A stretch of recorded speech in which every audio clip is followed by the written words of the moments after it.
Isang tip mga tol sa pagdodrawing ng ilong. Dapat iniisip natin na 3D object siya or solid object siya. Hindi yung basta kukopihin lang natin yung mga shadows. Doon kasi nagsisimula yung problema. So para mas maintindihan nyo, i-drawing ko to or i-sketch ko to na parang solid object siya. So halimbawa sa ilong na to, ganito gagawin natin. Meron siyang pinakaibabaw. Okay. Meron siya ritong side na parang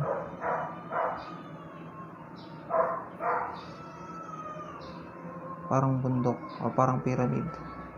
Meron siyang ilalim.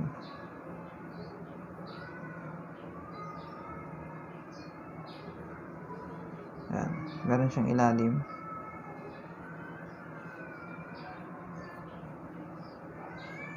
Pero syempre depende sa angulo or sa angle nung ilong na dinadrawing nyo.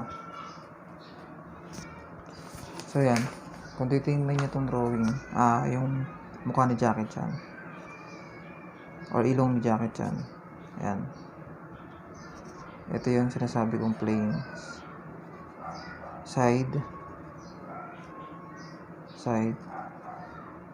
ilalim, natin sa tatlo. Okay. So, bakit mas dark tong side na to? Kasi dito tumatama yung liwanag. Okay, dito tumatama. Kita nyo dito sa highlight na to. Dito tumatama yung liwanag. Kaya madilim to dahil yan yung shadow niya. Cast shadow dito. Okay, so ito mas maliwanag. So dito yung highlight kasi ito yung pinakamataas na part ng ilong. Ito yun. Para siyang bundok. Pakurba. Ditignan nyo. So kung iisipin nyo ng ganyan, parang solid, mas madadalian kang mag-shade. So halimbawa, magsisimula na tayo mag-shade. Dahil dito tumatama yung liwanag. Okay. Isi-shade na natin ang dark to. Lahat.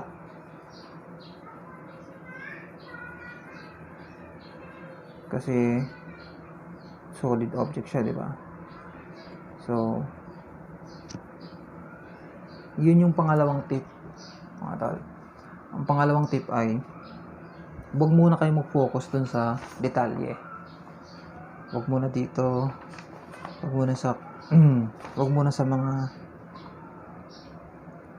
muna sa mga kulubot-kulubot or wag muna sa mga tuldok-tuldok na yan or dito sa highlight na yan. So pwede nating tandaan yung highlight na yan sa dito, pero hindi muna tayo magpo-focus dyan. Hindi muna natin i-focus tong butas ng ilong or ito. So pwede natin gawin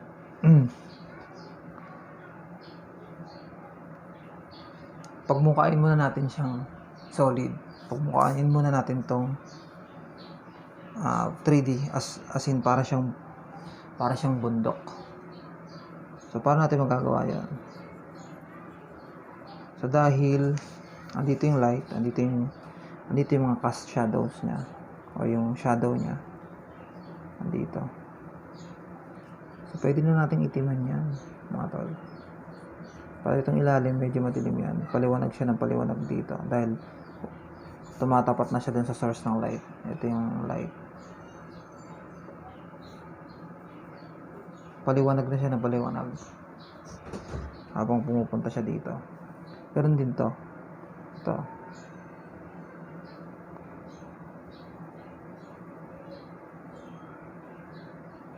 Dito na yung pinakamaliwanag yung side. Okay. Ito yung pinaka-tinatama ng light. So, sabihin, habang lumalayo ko dun sa source ng light mo, dumidilim ka ng konti. Ito yung pinakamalayong part. Kaya, itim na itim to. Ayan o. Titignan nyo. Hindi pa ako nagpo-focus sa detalye. Hindi ko pa iniisip yan. So, yan yung pangalawang tip na mabibigay ko sa inyo. So, pwede natin ilagay itong part na to. Itong part na to. Para may reference lang tayo. Pero hindi pa tayo magpo-focus dyan. Okay. So, isang lapis lang ginamit ko para mas makapag-focus tayo dun sa shading talaga. So, ngayon, makikita nyo ba na parang solid na siya?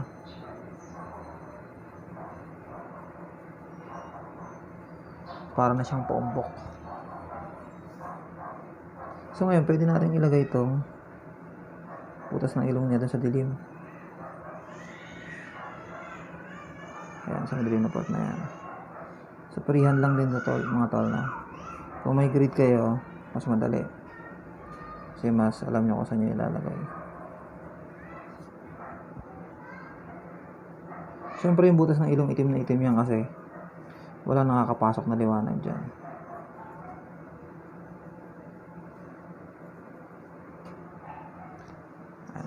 Gets nyo ba?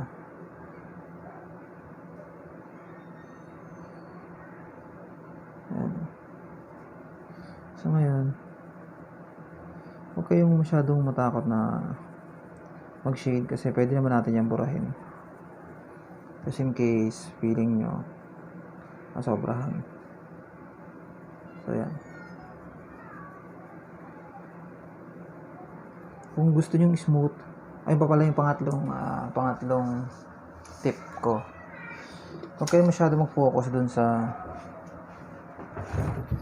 texture. Kasi yung pagiging realistic ng isang drawing, mainly nakabase yan dun sa tamang shading nyo, tamang contrast. Tama ba yung dark? Tama ba yung light? Mga dark sides tsaka light. Yun yung magiging basis o yun yung magiging factor, malaking factor kung magiging realistic yung drawing nyo. Hindi po yung texture. Kaya kung mapapansin nyo, makakita kayo ng mga drawing na magaspang pero mukhang realistic. Meron din naman mga smooth na realistic. Pero minsan may drawing na smooth pero hindi realistic. Parang may mali kasi mali yung shading. So, idadami na rin natin itong baba ng ilong. Ayan o, kung titignan nyo, hindi ko papansinin yung mga detalye dyan. O ano man. I-shade ko to as one plane. Isang side lang siya. Isang surface lang siya. Ayan. Ganyan dapat yung unang iniisip nyo. Pag nag-shade kayo, huwag muna yung mga detalye. Ito mas light na side kasi mas malapit siya sa liwanag. Ito naman dahil nakalubog siya, syempre hindi siya tinatamaan ng liwanag. Maitim siya syempre. So yan, kung mapapansin nyo, itong part na to tsaka itong part na to, pwede ko siyang i-shade ng sabay-sabay na maitim. Kasi nasa ilalim siya. Ayan o. Nasa ilalim siya. Madilim siya, syempre. Huwag nyo munang isipin to. Pwede kayo malagay ng tanda dyan. Ayan, tanda lang. Pero, huwag nyo muna siya masyadong isipin. Ayan. Takpan nyo lang siya. Ayan. Shade nyo lang. Ay, mag-experiment kayo.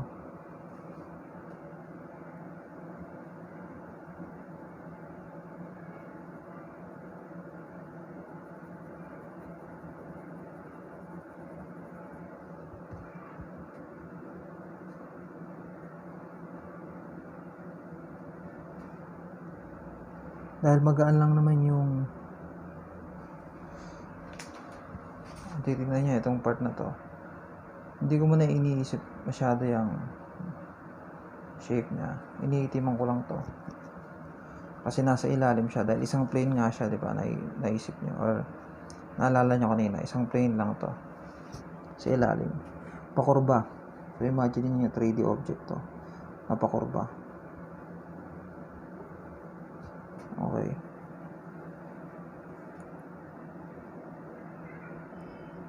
Saka natin siya iitiman. Kung nakita nyo, kapag iniitiman na natin yung mga sobrang dark na parts ng drawing natin, nagla-lighten yung ibang side o yung ibang parts. Ito. So, isang sekreto rin yun pag nagsishading tayo. Para hindi kayo mag-alangan na itiman to. Kunin nyo na yung pinaka-darkest part nyo. Darkest part ng drawing nyo. Kapag sigurado ka na sa position niya or sa shape at sa shape niya, itiman mo na siya para yan magiging reference mo. Tama to, nag-light to. Pero yan, dahil nasa ilalim yan ng ilong at hindi yan nasisinagan ng liwanag, itim na itim yan dapat. Kasing halos kasing itim na to yan.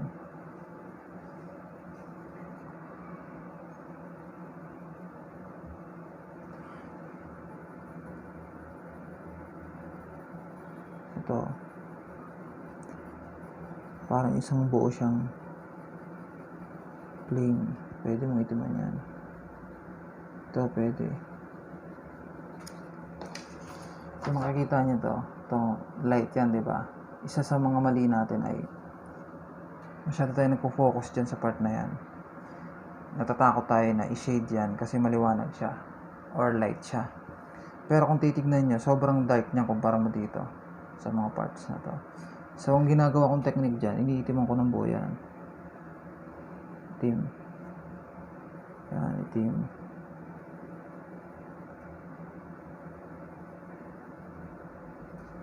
Bago ko mas iitiman yung ibang sides. Kagaya nito, mas maitim to.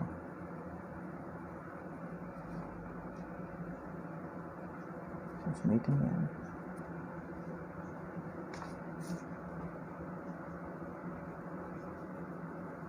Lagyan natin ito na shade. Ito, dahil mas maitim na to, itong part na to, and i-exage ko lang mga tala. Lulutang to. Pusang lulutang yan. Itong part na to.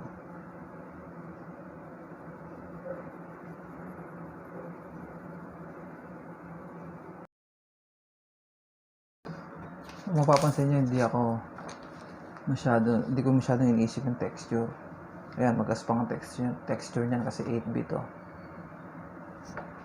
So, kung gagawa kayo ng realistic drawing, kung kabisado nyo na itong pag-shade, pwede naman kayong gumamit ng mas light na graphite or mas matigas na graphite. Kagaya ng 2B, 4B, yung mga B na graphite, bukod sa 8B. Para smooth siya. Pero ang punto ko lang, ang importante sa ngayon ay matutunan nyo yung tamang shading. Huwag muna yung texture. Madali na yun. Pag bumukha pa rin yung realistic yan, as long as tama yung shading nyo. Na-experience nyo ba na binubura nyo na ng binubura yung highlights or yung part ng kintab? Pero hindi pa rin kumikintab kagaya nito.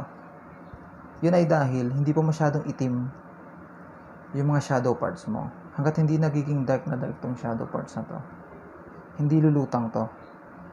So, kung halimbawa, ito yung ilong mo, ito yung shadow, light part.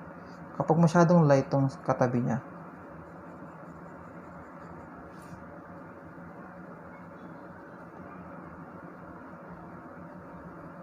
pag ito masyadong light,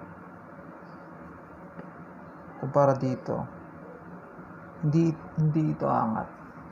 Pero kung iitiman mo ng gusto to,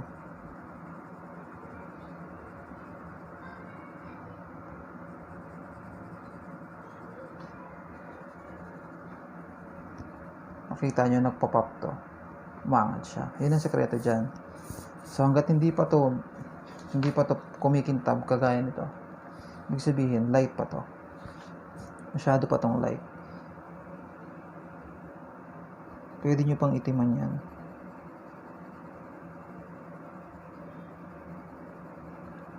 Ayan o. Itiman nyo ng gusto. At ito rin, darken nyo pa ng konti. At ito, hanggang sa umangat to. Huwag kayo masyadong mamroblema sa position yan. At sa shape niyan, kasi pwede nyo burahin niya ng eraser sa huli, no? Para may tama. Huwag lang masyadong madiin, kagaya nito, madiin na to, mahirap na yung burahin. Pero dahil sure ako na yun ang position nito, pwede ko nang diinan. Ayan, makita niya, light pa nga siya eh. Light pa nga to. Pwede pang itiman yan.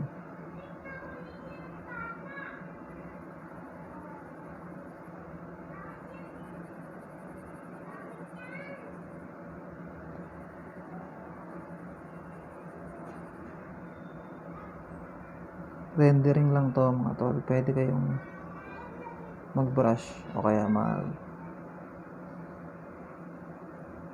tissue, cotton, pang smudge para mas makinis kung gusto nyo. Pero ang tinuturo ko ngayon sa inyo ay yung values, tamang values. Ano? Tsaka ngayon, pag medyo okay na yung shading mo, tsaka mo ngayon iisipin yung mga detalye nyo. Tsaka nyo ngayon i-refine tong detalye nyo. Ayan. Ito.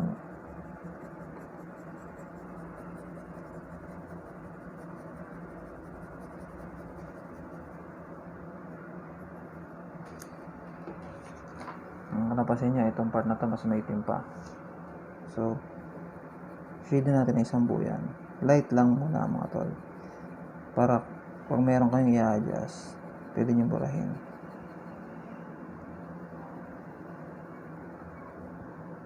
Hindi ko lang kung napapaliwanag ko ito ng maayos, no? Pero sana nagigets nyo. Kasi nung nagsisimula ako, ito rin yung naging problema ko. Masyado ako nagpo-focus dun sa detalye.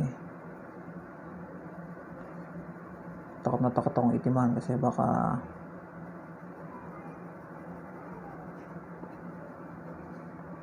masira. Pero napapansin ko hindi ako nag-i-improve. Ang tagal ko mag-improve dahil natatakot ako. So naisip ko, papel lang to. Papel at lapis lang to. Pwede natin tong palitan. Sabi ko nga yung oras, hindi mo na mababalik, no? Pero itong mga art materials, para saan to kung hindi natin i-explore, no? At hindi natin ipupush yung limit nila kung hanggang saan yung kaya nila. Ayan. Shade lang natin itong outside. Ayan yung mga tol, isang lapis lang ginamit ko rito. Yung sinasabi nung ibang mga nagsisimula, no? Ako rin naman, including ako, nung nagsisimula ako, hindi sila makagawa ng drawing na maayos kasi kulang sila sa gamit. Hindi po totoo yan. Alisin po natin sa isip natin yan. Totoo sin, pwede nga itong gawin sa 6B, 4B,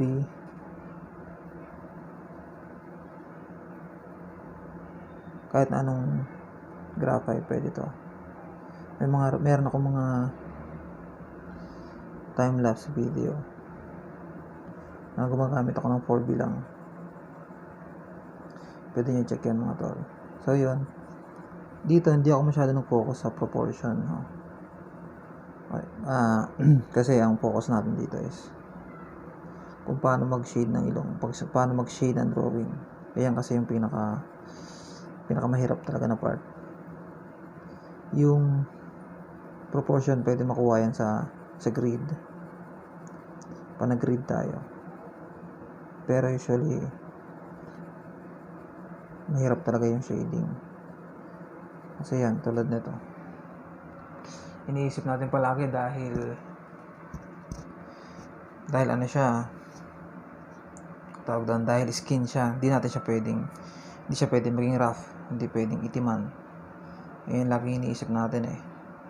Pero ang totoo niyan, pwede magmumukha pa rin siyang realistic kahit na cross-hatching lang yan or magaspang, di ba? Sinasabi nila yung 8B daw ay hindi pwede sa skin dahil masyadong ma-texture. Pwede po yan.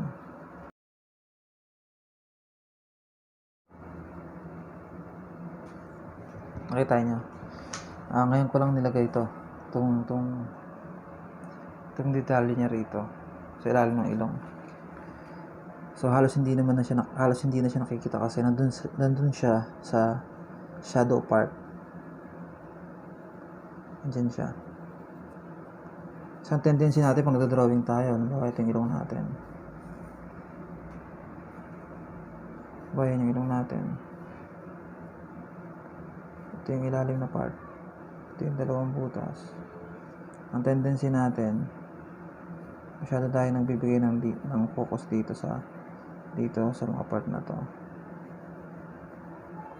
Yung ilalim ng ilong na yan. So, natatakot tayo baka hindi maging kamukha dahil hindi natin ito masyado na-emphasize, no? Pero pag nag-shading na tayo, ayan, ang nangyayari sa kanya para na siyang nakalutang dyan kasi masyadong light to.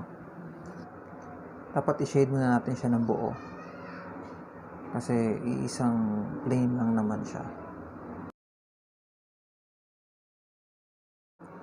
So yun, balik tayo dito sa drawing natin mga tol.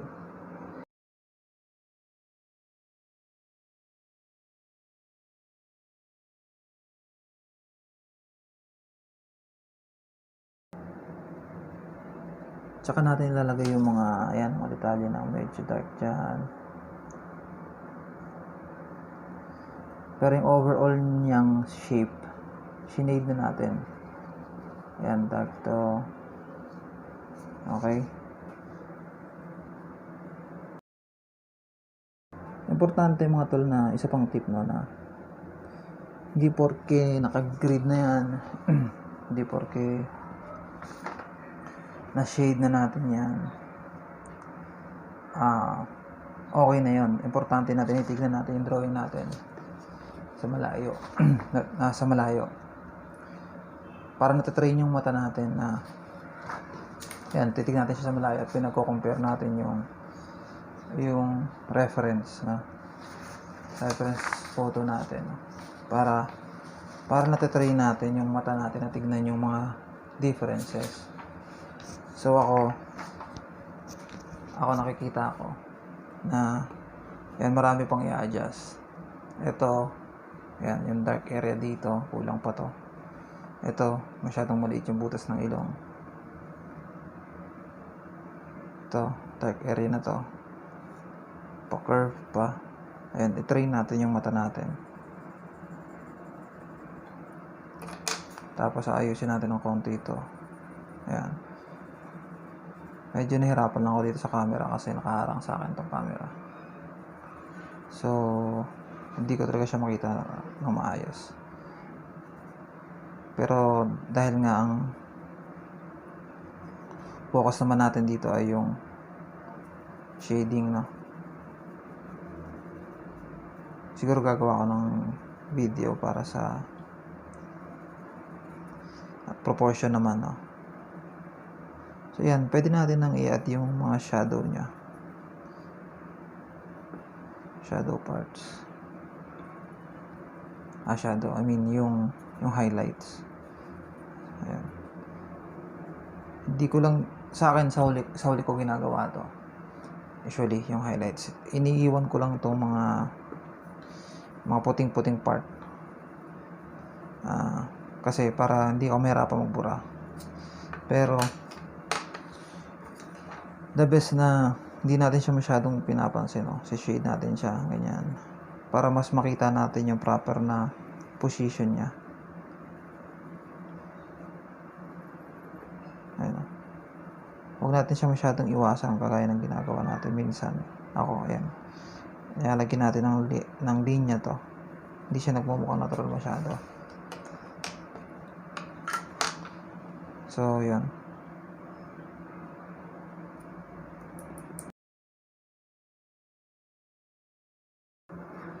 So, ang objective ko rito mga tol sa video na to ay una syempre yung turuan kayo sa pagdodrawing ng ilong. Pero mas importante rito objective ay yung maalis sa isip natin na kailangan smooth, kailangan ko ng 2B, kailangan ko ng HB, kailangan ko ng kung ano namang lapis. Gusto kong maalis sa atin yun dahil kaya po natin mag-drawing kahit isang lapis lang ng realistic drawing. Kahit isang lapis lang. Hindi siya nagyayabang ako mga tol, no? Kasi sinasabi ko to kasi yan yung mismong nagiging problema ko dati, na akala ko kailangan ko ng kung ano ng tools. Importante naman ng mga tools pero pampabilis yun ng gawa natin. Pero kung hindi mo kayang mag-drawing ng maayos gamit ang simpleng sketchpad at simpleng lapis lang, hindi mo rin kaya mag-drawing, sigurado ako, ng maayos na drawing or ng magandang drawing gamit ang kahit na anong tools pa yan, kahit 8B. Kung hindi mo kayang gawin to sa 4B, sa 2B, hindi mo to magagawa sa 8B.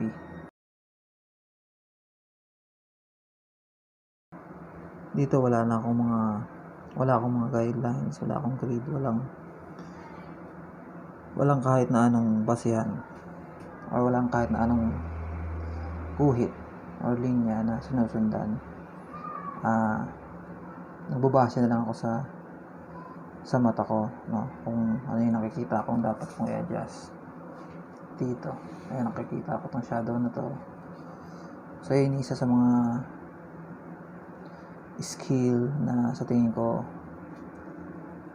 dapat ma-develop, no? Kapag nag-drawing. Kasi yung grid ay magandang pantulong.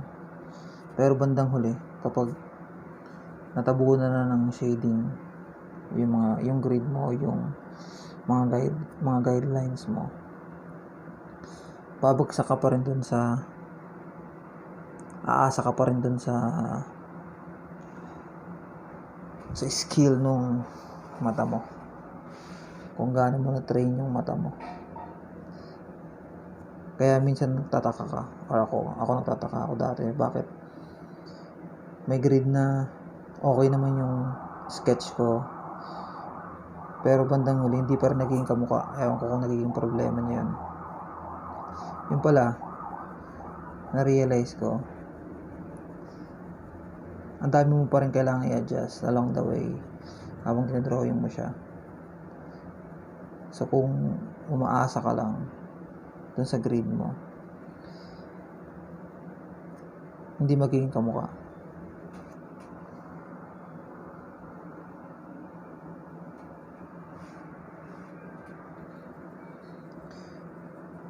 Ginawa ko lang, gagawin ko lang parang ano lang to, parang raw na video lang to mga tol, parang reference nyo lang.